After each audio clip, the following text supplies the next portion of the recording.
everyone. Today I'm joined by Vectriel, a very talented world builder here in VR Chat. We're here now to discuss their new world, Astral, which was nominated for Best Immersive World in this year's Raindance Immersive Festival. Thank you so much for joining me, Vectriel. Thank you for having me. So can you tell us a little bit about yourself? I'm a world builder and world explorer. I got into world building about 2 years ago after being in VR chat for about the past 4 years. It's just been quite a journey. I enjoy exploring all the different worlds that people post in VR chat. What led you to become a world creator? I got into creating worlds actually as a weird way of being able to host my music. I used to play my music like through my microphone a long time ago, and then I got into world building so I could like have a place for people to listen to my music that wasn't like intrusive. What preferred tools do you use when you're creating worlds like this? So I use Townscaper. It's like a fun little game where you plop down little townhouses. And the cool part about it is it actually lets you export the models. And when I saw that I was able to do that, I was like, whoa, I could make like a whole village and this will be easy. And spoiler alert, it was not easy. Yeah, I use Townscaper for the modeling. I got into Blender, Unity. I use Photopea quite a bit, which is just like a free online Photoshop. I use that to create a lot of the textures here. There's this texture atlas that has been custom made for this world. What is the world Astral all about? Astral Bounds is a giant wall around what's left of the edge of the world. The idea behind it is instead of the edge of the world encircling reality, its reality is now pretty much encircled what's left of the edge of the world. And the bound wall is just the perimeter around that was established to keep the reality from filling it all in and giving easy access to the dream realm or the realm past the edge of the world. Who or what are your main inspirations behind your work? Definitely Dr. Morrow. One of my biggest inspirations in my favorite worlds in VR chat is Dr. Morrow's Atlantis. He and some of the work by Red Panda, some of Red Panda's particle show worlds, were two of like the greatest inspirations. It was so many ideas at once. I wanted to do too much at once, and I wanted to add particle shows to whatever world I was going to create next. And so I dove really deep into being able to do like particle effects and stuff to sort of both have a world that you can explore, but also have particle show stuff happen within it as a reward for exploring. Upon entering Astral Bounds, you're prompted with a sign that says, "There is so much to explore and so many secrets to find." Can you elaborate on that? Whenever you step into any world in VR chat, you kind of don't know what it is or what to expect or what the purpose of it is. All you get is the thumbnail. And most people don't really read the description that much either. And that's just to kind of let people know that are coming into this world for the first time. It's a place to explore, and you're rewarded for exploring, and it's just that simple. It's weird when you create stuff for people as a reward for exploration. You also run the risk of it being missable, and so it's a question I constantly have to ask myself. All this work I'm pouring into a thing, people are probably gonna miss it. Is it still worth it? Do I need to like just give it to them for free, or do I still need to kind of let them sort of find it on their own as a reward? What's your process behind your world's soundscaping? It's actually a big Rube Goldberg machine behind the audio for this world. There is audio that plays when you ring the bell, and that's like a global world-based audio. And then you have your video player.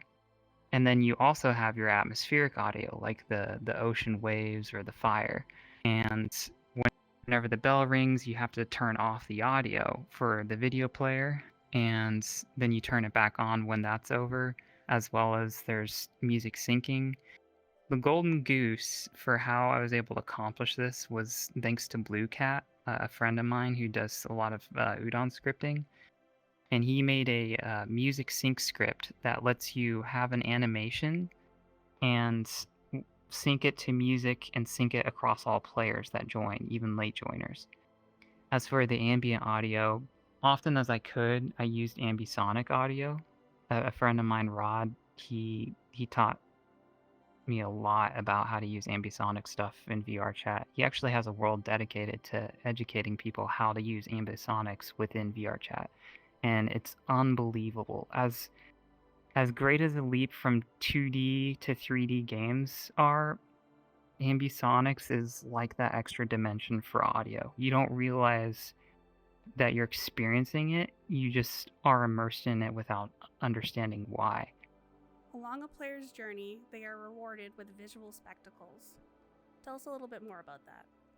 I wanted there to be a reason for people to explore, and I've seen many, and I've explored with a bunch of friends, like huge worlds, and I'm always amazed by it, but it also kind of feels empty in a way, like I can't express, like there just needs to be something present that it feels lonely without having something to find, even though everything is beautiful about it.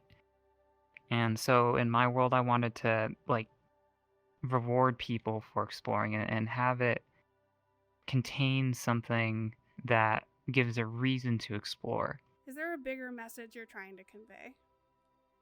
I think the only message I try to convey through this world is just peace, and I try to do that through my music and just kind of give people a place that just gives them an atmosphere of peace.